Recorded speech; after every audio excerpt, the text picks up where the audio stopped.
আসসালামু আলাইকুম। আশা করি সবাই ভালো আছেন। এক্সপার্ট হলিডে 365 এর পক্ষ থেকে সকলকে জানাই অনেক শুভেচ্ছা। আপনারা বর্তমান সময়ে একটা প্রশ্ন করে থাকেন, যারা কানাডার জন্য অ্যাপ্লাই করতে চাচ্ছেন তাদের মনে একটা প্রশ্ন থাকে যে আমার অ্যাপ্লিকেশনটা কী কারণে রিফিউজ হয়ে যেতে পারে বা কোন কোন কারণ দেখে আমার ফাইলটা রিফিউজ করে দিতে পারে।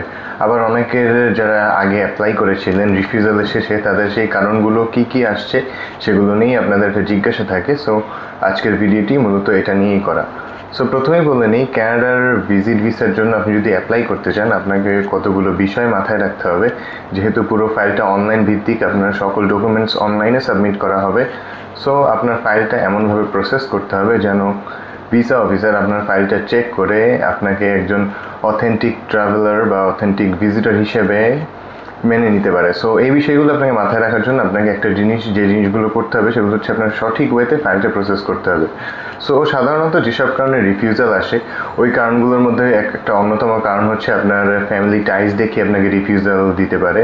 সো আপনি যদি আপনার অ্যাপ্লিকেশন সাবমিটের সময় আপনার ফ্যামিলি ইনফরমেশনগুলো সঠিক ওয়েতে এবং ফ্যামিলি ইনফরমেশনগুলো সঠিক ওয়েতে তাদের কাছে সাবমিট না করেন, বা আপনি যদি তার সাপোর্টিং যত ডকুমেন্টসগুলো প্রয়োজন আপনার ফ্যামিলি টাইজটা দেখানোর জন্য এগুলো যদি তাদেরকে প্রোভাইড না করেন তাহলে কিন্তু আপনার ভিসাটা রিফিউজ হয়ে যেতে পারে।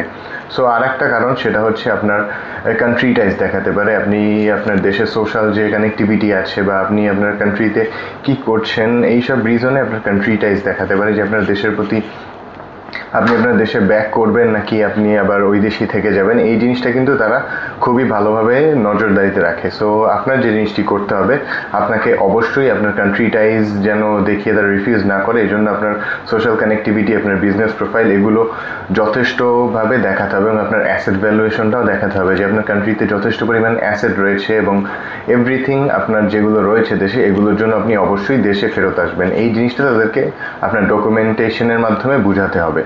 দেন আর একটা রিজন যেটা দেখিয়ে রিফিউজাল দেয় সেটা হচ্ছে আপনার purpose of stay is not consistent. মানে আপনার যে উদ্দেশ্যটা, আপনি কী উদ্দেশ্যে কানাডাতে যাচ্ছেন এই উদ্দেশ্যটা যদি আপনি ফুলফিল না করতে পারেন বা আপনি তাদেরকে যদি স্পেসিফিক ওয়েতে বা সঠিক ওয়েতে বুঝাতে না পারেন যে আপনি এই উদ্দেশ্যে কানাডাতে যাচ্ছেন, তাহলে কিন্তু আপনার ভিসাটা তারা রিজেক্ট করে দিতে পারে। সো আপনাকে যে জিনিসটি করতে হবে সেটি হচ্ছে আপনার পারপাস অফ স্টে বা যে উদ্দেশ্যে আপনি যাচ্ছেন এটা সঠিকভাবে এবং একদম ক্লিয়ারলি তাদেরকে বোঝাতে হবে। হ্যাঁ, হতে পারে আপনি বিভিন্ন কারণে যেতে পারেন, আপনি ঘুরতে যেতে পারেন বা আপনি কোনো ম্যারেজ সেরিমনি বা কোনো ফাংশন অ্যাটেন্ড করতে যেতে পারেন বা কোনো সেমিনার বা যে কোনো কিছু আপনি অ্যাটেন্ড করতে যেতে পারেন, বাট ওই জিনিসটা আপনাকে স্পেসিফিক্যালি মেনশন করতে হবে। যে যেন তেনভাবে যদি আপনি বলে দেন যে হ্যাঁ আমি ঘুরতে যাবো এই কারণ, এরকম না, আপনাকে ডেট ওয়াইজ একদম সিলেক্টিভ ওয়েতে জিনিসটা মেনশন করে দিতে হবে যে আপনি এই ডেটে যেতে যাচ্ছেন, ওই দিন আপনার একটা প্রোগ্রাম আছে আপনি ওটা অ্যাটেন্ড করার জন্যই যাবেন। দেন আপনি একটু টুকটাক ঘোরাঘুরি করবেন বা কেনাকাটা করতে পারেন সেগুলোও মেনশন করে দিবেন। সো আপনার ট্রাভেল আইটিনারি মেক করতে হবে। সো প্রপার একটা ট্রাভেল আইটিনারি মেক করে দিবেন যে ধরুন আপনি 15 দিনের জন্য যা থাকবেন কানাডাতে, সো ওই 15 ডেজের একটা প্রপার ট্রাভেল আইটিনারি যে কোন দিন আপনি কি করবেন এই জিনিসটা আপনি অবশ্যই মেনশন করে দিবেন। এবং অবশ্যই আপনি এই জিনিসটা মেনশন করবেন যে আপনি কোন কোন লোকেশনে যাচ্ছেন।